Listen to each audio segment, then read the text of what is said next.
Hello and welcome to Dream It, Dare It, Do It, Live the Life You Want. I'm Jasmine, your host. And again, I want to thank you guys for listening. I'm having more and more fun in these conversations. And I'm hoping that you guys are seeing something from within for yourselves. And today I'm having a conversation. I re-invited Marina Galán. Hi, Marina.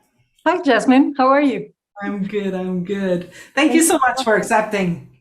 Thank you so much for having me. Such a pleasure talking with you.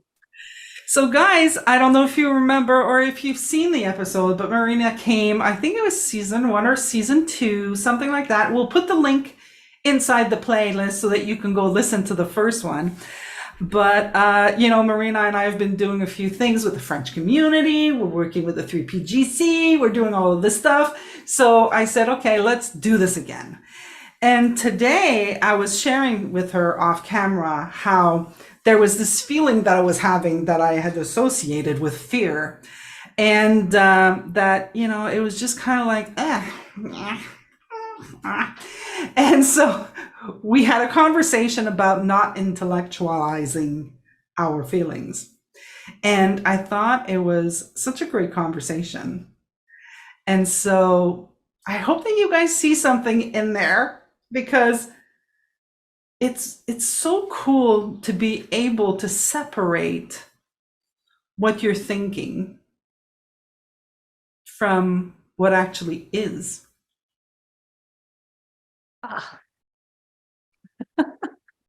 It's just like, it's true though, right? It's like a lot of the times we're like making up what happened. Like the other day, my dad said something like, I don't know, how much do you weigh? This is what he says to me, And I was like, I had to really like go into my head and say, okay, all he said was how much do you weigh? He may have had a tone. You may think he shouldn't be able to ask you that. You may there was just so much intellect that came in with that whole, just one simple question.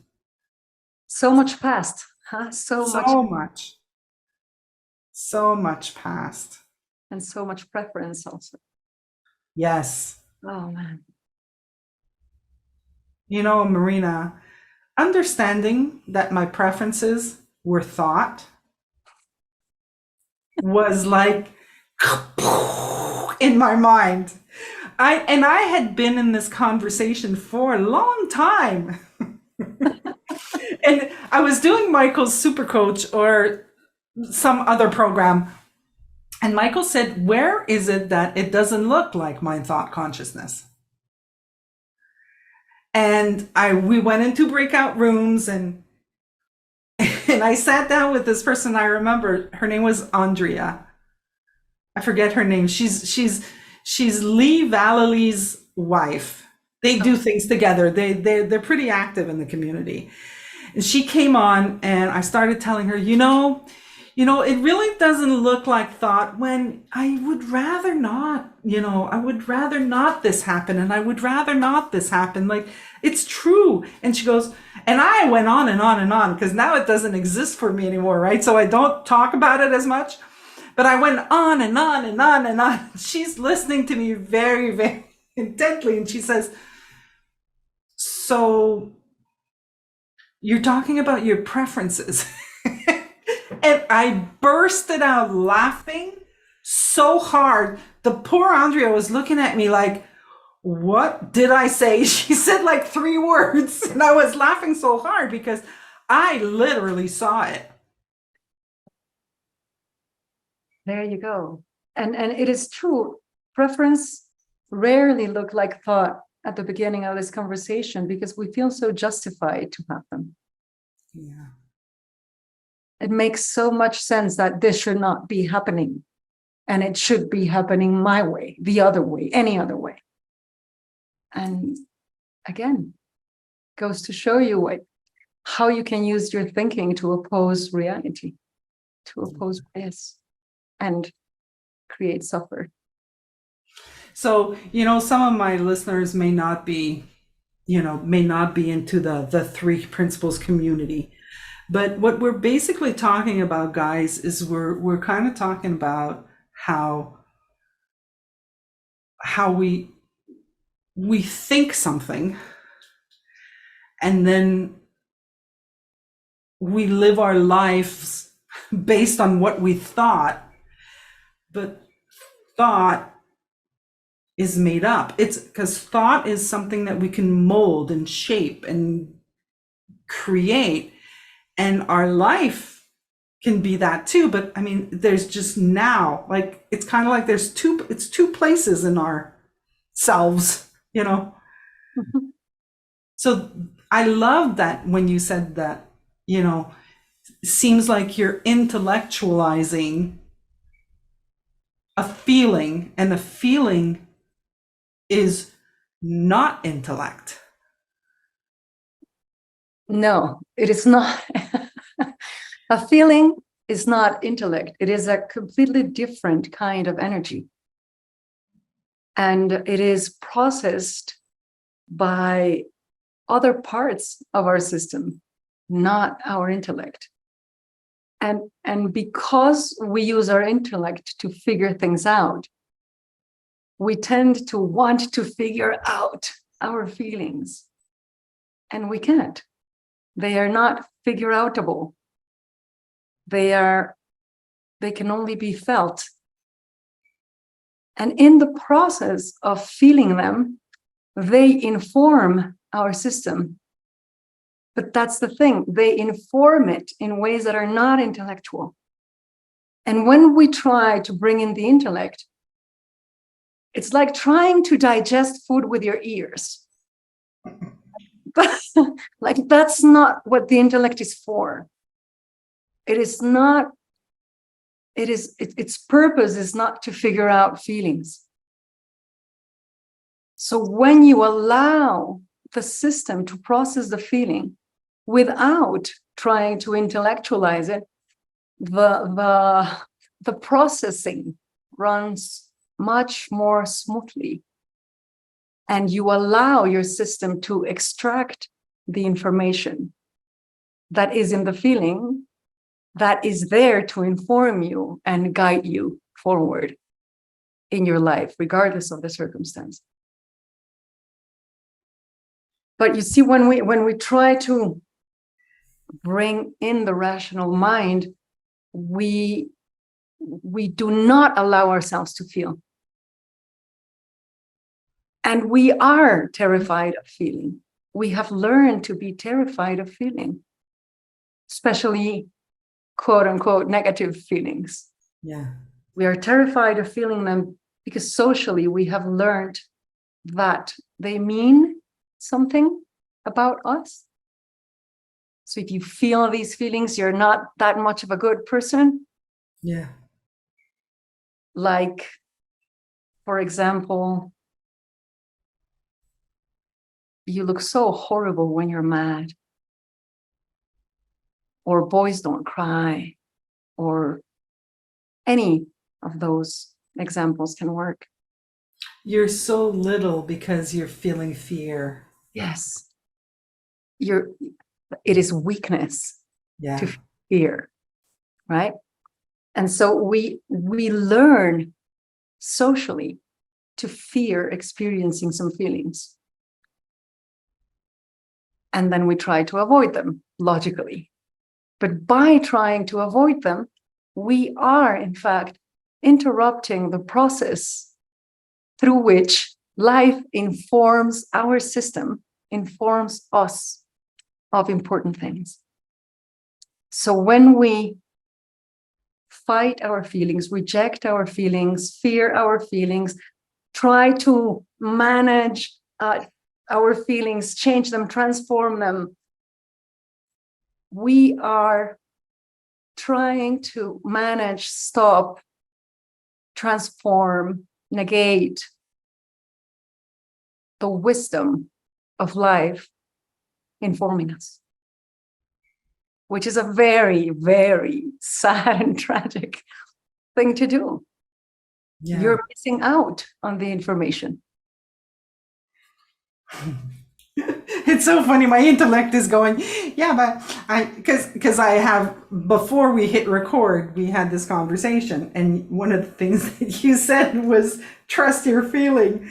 And I'm kind of like, when you said it earlier, I was like, yeah, I can trust my feeling. And now I'm back into my head and I'm going, wait, I'm afraid. I don't want to be afraid. The feeling is, like and I'm back there, like in a jiffy. It was like this. But when you say trust the feeling, it's kind of like there's something going on that is not intellectual. It could be biological, it could be spiritual. I have no freaking idea, but it's my intellect trying to figure it out. Which one is it?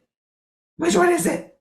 Exactly. And that's kind of like keeping it in place, really, instead of just like sit there and feel it. Don't do anything with it. Just like feel it. That's all you need to do. So Sydney Banks, the person who first articulated the principles and this conversation, insists adamantly on all the information you need is in the feeling. Let the feeling guide you. But you see, he's not saying the information is in the feeling, now go suck it out, intellectualize it, and do something about it, figure it out. No. Trust the feeling. Let the feeling guide you. So it is an invitation to become intimate to other forms of guidance within us that have nothing to do with the intellect. And as we allow ourselves to experience these different forms of guidance, we deepen our understanding of them, we become intimate with them, and we learn to trust them more and more and more. So yes, of course, trust the feeling can be a tough pill to swallow if you have learned to mistrust and fear your feelings. How do you convince your intellect that your feelings are trustworthy, that they have valuable information, that they can guide you, that they can help you evolve and expand your consciousness? There is a whole universe of things that feelings make available to us that the rational mind can't make available to us. So, for example, the rational mind, because one of its main jobs is to keep us safe and protected, will avoid suffering at all costs, will avoid difficulties at all costs, will avoid challenges. Now, I have worked with thousands of people in my life. Not one of them has been able to say, oh yes, I went through hell, and it was useless. Like, with time, you learn to harvest the gifts of difficulties. And when you look back, you can realize that it made you more humane. It made you more, humble. It made you more open. It enhanced and expanded your capacity to love, your empathy. So you see that the gifts would not be there if we hadn't gone through that. But those gifts were not intellectualized out of the experience. They were felt out of the experience. And we learned in a different way that is not intellectual, that is not rational. Our hearts expanded, but they can only expand by feeling, allowing yourself to feel. everything, anything. I was talking to someone this week, and we were discussing ways in which this understanding frees us. It makes you free. And it seems that one very important way in which it makes us free is it allows us to think anything without identifying with it, without attaching to it, without fearing it. And it allows us to feel everything, anything, without needing to create a story, without needing to solve it rationally. And there is huge, huge gifts in freedom of thought and freedom of feeling. You get to know and explore parts of yourself that you didn't know were there. So if the information is in the feeling, the valuable information is in the feeling, why wouldn't we want to get that information, to obtain that information? Yeah, and it's not intellectual information, it's a felt information. It is a felt. It is I've seen myself do things like, I could see usual thought, like something would occur and I could see the thinking coming from the past. Like I could almost see, when this happens, you usually react like this, it usually means this. And I felt myself go, not going there. I'm staying right here. Beautiful. That is like, if anybody or everybody learned how to do that, how much more peace everywhere there would be. Imagine that. Imagine that. And the story you were sharing so beautifully and so generously about the conversation with your father, and we mentioned all that past comes rushing in, right? All that story comes rushing in. One way to understand it is, if we find that we are reacting, we know that there is a story going on. And that story is no longer useful to deal with this reality.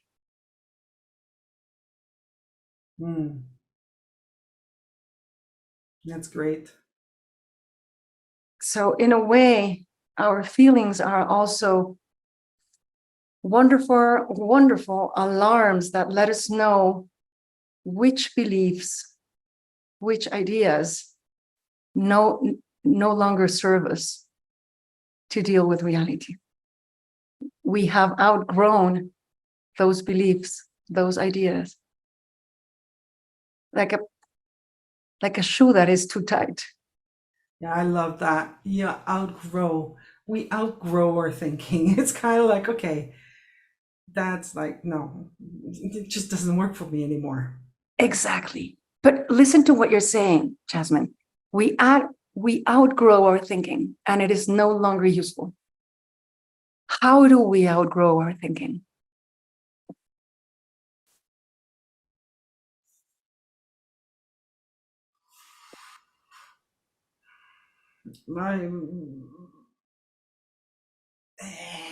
I'm saying looking within. I mean, it's kind of like at one point you kind of see the thinking. Like I could see, like, because when you said, all the thinking came up, I could see how I didn't react when my dad said that. I had the thought, I could almost see the thinking coming in. Yes. And yes, bad words came out of my mouth, because that's, but they weren't coming from the same place. Like, I would, when in the past, when that question would come up and I'd have so much thinking and so much anger around it, then the words would come out with anger. Now the words came out like, fuck. It was kind of like, Yes. that was free, kind of thing, like, and then it's kind of, and then I left, and then I thought, I said, wait, so it's not him. It's not him, right? So like, I really had the reaction. I was like, okay, so it's not him. It's all coming from within. So if it's all coming from within, what's present for you, Jasmine? And then I started seeing, oh yeah, well, they've been screwing around on my weight for all my life, and look at how I look now. And I was like, okay, nice. And then another conversation would come up, and I'd be like, okay, there's that one. And then I was like, oh my God. And I could almost see all of them pop up. And I was like, oh, this happened when I was 12. This happened when I was 7. Like there was just so much shit there. And so much shit that is not useful anymore. Yeah. Yeah. You have outgrown that. That is not even, not useful. There you go. So it seems to me that the way we outgrow our thinking is precisely through feeling. Like if the feeling has the information and the feeling is guiding us and it allows us to expand, it expands us in ways in which our thinking cannot come with us anymore. Or it can, but it's going to be painful. It's going to bring up suffering. Where you are, all those stories are not useful to have this conversation with your dad. Now, I want to point to something else that you said that seems important. I could feel the thinking coming in, right? I'd like to suggest that all those stories, all this conditioning, all these beliefs are prior to the experience. And so we are actually perceiving reality through these stories. And when these stories hurt, it is because they are not useful to deal with this reality. You see? We are perceiving it, and our feelings are letting us know there's a story here that is not useful. This is the story that you are perceiving through. What we feel coming in is the reaction. And it is an invitation to, there must be a story here that I can shed, that I am ready to let go of, that I can free myself of now, because it doesn't suit me anymore. Yeah. And there is the invitation to your next expansion. Yeah, because you can't be expanding right away. Like when it happened, I didn't expand in that moment, but seeing it made me expand. But realize what you did then. You allowed yourself to feel it, and then you started seeing the stories. Oh, there's this story. Oh, there's this story. There's this story. So the information was in the feeling, but you allow yourself to feel. And then you saw which story was not relevant. Yeah, I kind of associated it also to slowing down my thinking. It's kind of like, the reaction is like, it's like the thinking went through. Like it was kind of like, and then the reaction, right? And I was like, okay, wait, I'm not going to go there. Let me slow it down. So I kind of slowed it down and detached myself from what I was thinking, just trying to look within. What is it that you're seeing? And also there's like being honest with myself. you know, because it's not nice things that those stories are not nice. Like, I know. you know what Rob told me so many times? Like, I would say things to Rob, and like my intellect would be like, I can't say this to him. But then I eventually say it to him, you know, and he'd be like, you're so sweet. And I'd be like, what do you mean I'm sweet? I just said blah, blah, blah, blah. And he's like, yeah, but that's because under you've got this and you've got such a great heart. And I'd be like I never seen it. Like, he really guided me to see that whatever's on top, under, there's love. There's like, I'm a good person. But then I think that there are things that I'm a bad person. And then because I think I'm a bad person, then I try to justify and I try to help and I do whatever. There's this whole behavior that shows up. But if I can just trust, no, I'm a good person.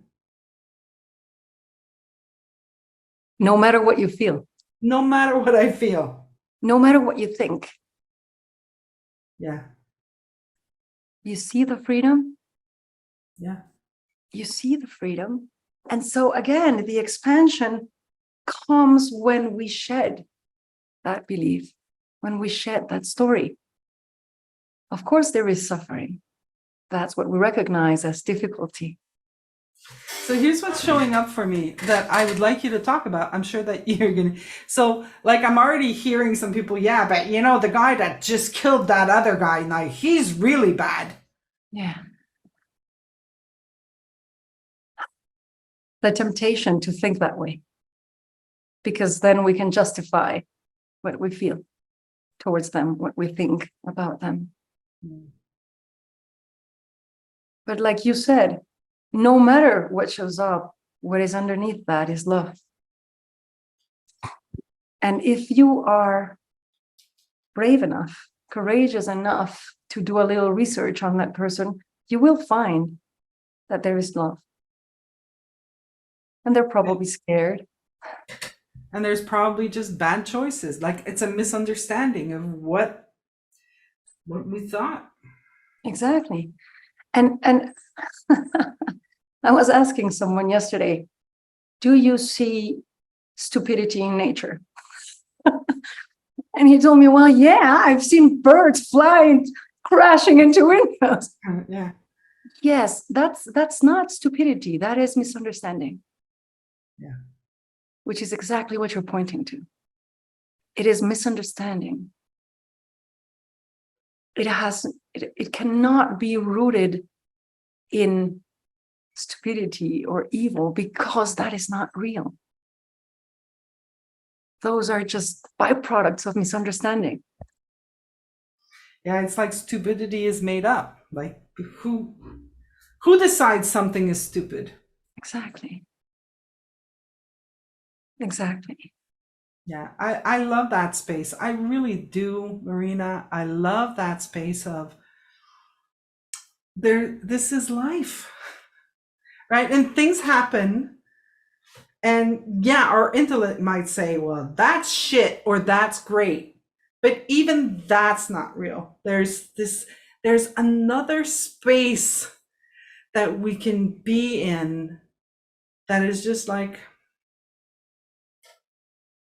Beyond or before judgment. Yeah. Yes. Now, I want to point out something that seems important, Jasmine, because when you spoke about your father, you could see the stories. So there was an intellectual side of what was going on. Yes. And when we were first talking about this feeling that you are experiencing now, you were telling me, I cannot find why it is there. I cannot find a story. Yeah. I can make one up, but it wouldn't be true. So what do we do when there is no story? What do you let go of when there is no story? Yeah. So I'm gonna tell people who are listening what it is that I said, because I don't think we said it in the recording. I think we said it off camera. So what I was sharing with Marina was that I have a feeling in the pit of my stomach. For the past few weeks, I've had this feeling. And I said to her, I said, it's fear. And her thing was like, well, how do you know it's fear? And then I kind of like started looking and I was like, well, it's fear because that's how fear feels like. That's how, when I feel like that, I know that I'm afraid. But I could just need to fart. But the thing that was really it's not right, guys. I'm sorry. The thing that she said to me was that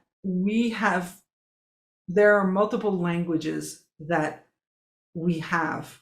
Like even in the world, right? We have multiple languages. We have our mind's language and then we have our spirit's language. And I'm trying to put my mind's language to my spirit's message. Exactly. And doing that, I'm not feeling the feeling because I'm like, I don't want to feel it.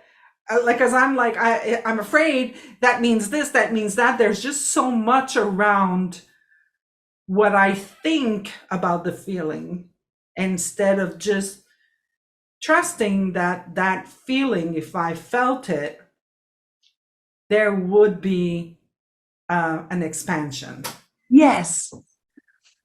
So when we have a story to let go of, careful, because then we can go into the story and try to solve that instead of just letting go of the story. But in a very real way, when we don't have a story, when there is no story, what we are left with is the feeling. And here is the invitation. Trust the feeling. Go with it. Let it inform you. If you allow yourself to feel it, it will create the expansion, and whatever it is that is causing that fear will have to be let go of. It's so funny because I'm like, as you're talking, I'm like, again, going into my head and I'm like, okay, well, that's because I should do this. Like, because I have this association where I'm like, okay, if there's a feeling, I'm afraid it's because I'm being inactive or I'm stagnating somewhere or I'm avoiding something. Like I've got this whole thing and I'm going back into it. Like it's such a habit, right? It's such a habit. Yes. Yes. But once you start recognizing the habit, it stops making sense. It's the trust that the feeling, just feel it. I've said it before. Yeah, like but there are that's those what feelings. it's there for. Yeah, there are those feelings that we just don't want to feel, but that makes no difference whether you want. I think it's perpetuating it. Like when you don't want to feel it, it's just going to come back. Yes, it is. Now, probably the main reason why we don't want to feel those feelings is because we fear that they will make us act one way that is not desirable, that will have negative consequences.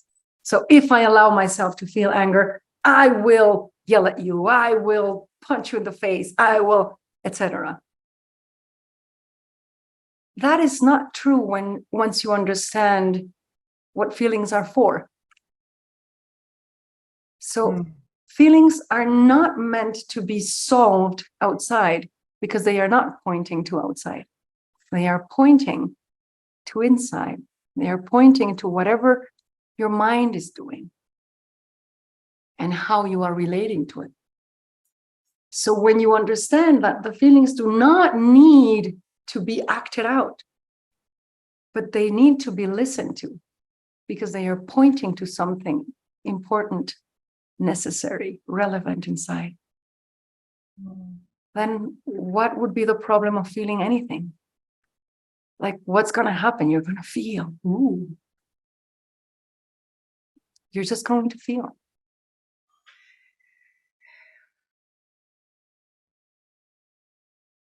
So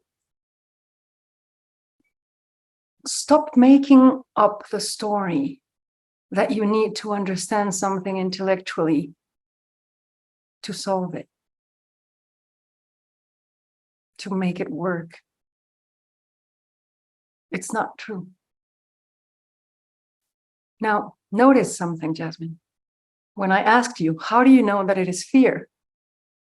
You just said, so then I had to look. What does that mean?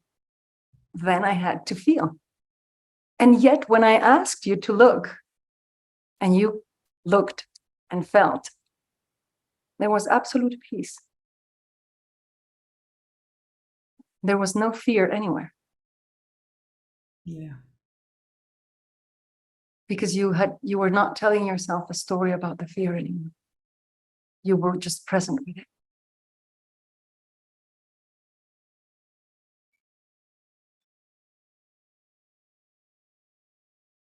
I'm seeing something now. So Good.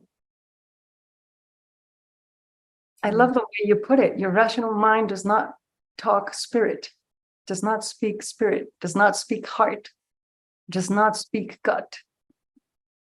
It can't. That's not its role. That's not what it's for. Stop using it for that. yeah.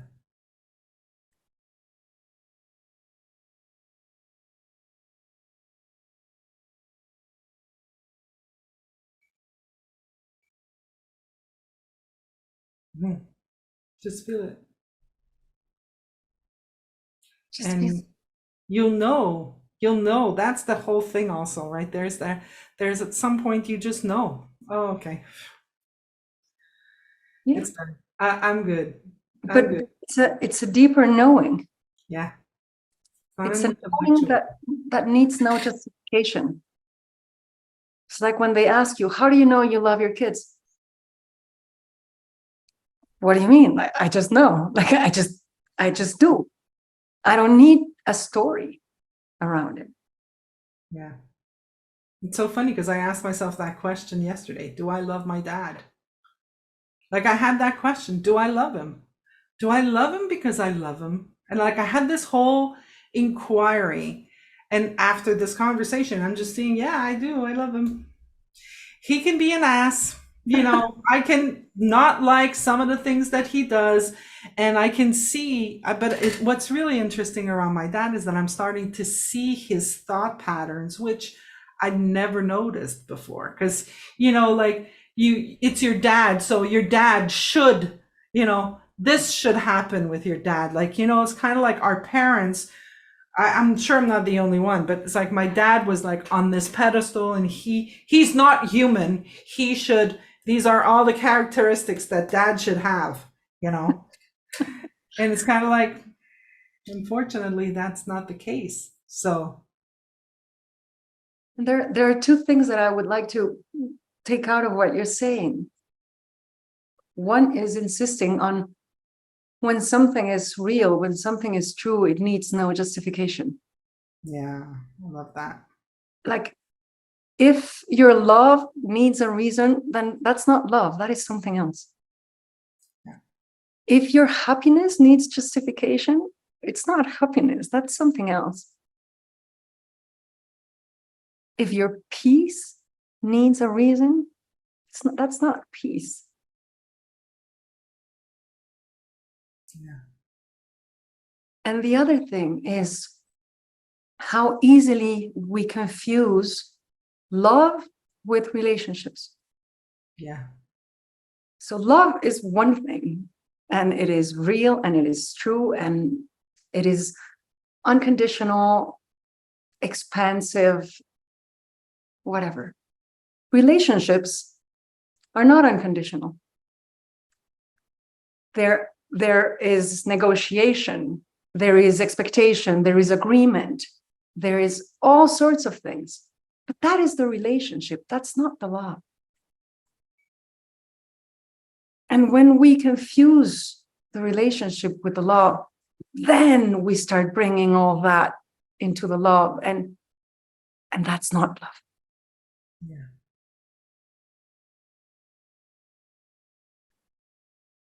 Healthy relationships need negotiation and agreement, exchange, Conversations. conversation, communication, a long list of things. Love doesn't need all that. Love just is. That's a great way to end the episode, actually. Love just is. Love just is. Let yourself feel it. Just feel it. Yeah. It Wow. just is. Thank you, Marina. Thank you, Jasmine. I have loved our conversation together. It's fun. I love it. Spending a nice hour, in our case, hour and a half in spirit. That's just fantastic. So, marinagalan.com. MarinaGalan.com. There you go, guys. And if you guys like, if you go there, she speaks Spanish too, just so you guys know, and French. And French. Yes. All right. Well, thank you very, very much once again. It was great. And I'm going to say to everybody else, dream it, dare it, do it, live the life you want. See you next week. Bye.